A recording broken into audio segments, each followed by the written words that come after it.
சூப்பரான protein rich தோசைக்கு பருப்பெல்லாம் நைட்டே வந்து ஊற வச்சிருந்தேன். ஸோ மார்னிங் எழுந்ததும் அதை அப்படியே வந்து போட்டு மிக்சியில் அரைச்சி எடுத்துக்கிட்டேன். இந்த மாதிரி தோசைக்கு மாவு அரைக்கும் போது ஒரு டைம் வர மாதிரி தான் அரைப்பேன். ஸோ அன்னைக்கு எங்கள் 4 பேருக்கு மட்டும் வர மாதிரி ரெடி பண்ணிக்கிட்டேன். தோசை ஊத்துறதுக்கு முன்னாடி எண்ணெயில கடுகுந்து கடலப்பருப்பு கருவேப்பிலை பெருங்காயம்லாம் போட்டு நல்லா தாளிச்சுட்டு எனக்கு வந்து நிறைய வெங்காயம் போடணும், அப்பதான் இந்த தோசைக்கு பிடிக்கும். ஸோ நிறைய வெங்காயம் போட்டு அந்த தாளிப்பு இதில் ஆட் பண்ணி தோசை ஊற்றணும்னா சூப்பராக இருக்கும் டேஸ்ட்டு.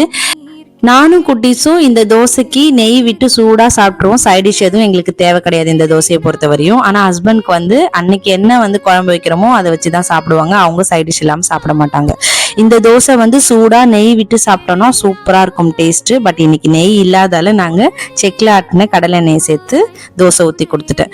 அன்னைக்கு வெறும் பெருசா எதுவும் காய்கறி இல்லாதால பொட்டேட்டோ தான் இருந்ததால பொட்டேட்டோ ஃப்ரையே சாம்பாருக்கு ரெடி பண்ணிட்டேன். வீடியோ பிடிச்சிருந்தா சப்ஸ்கிரைப் பண்ணிக்கோங்க. பாய்.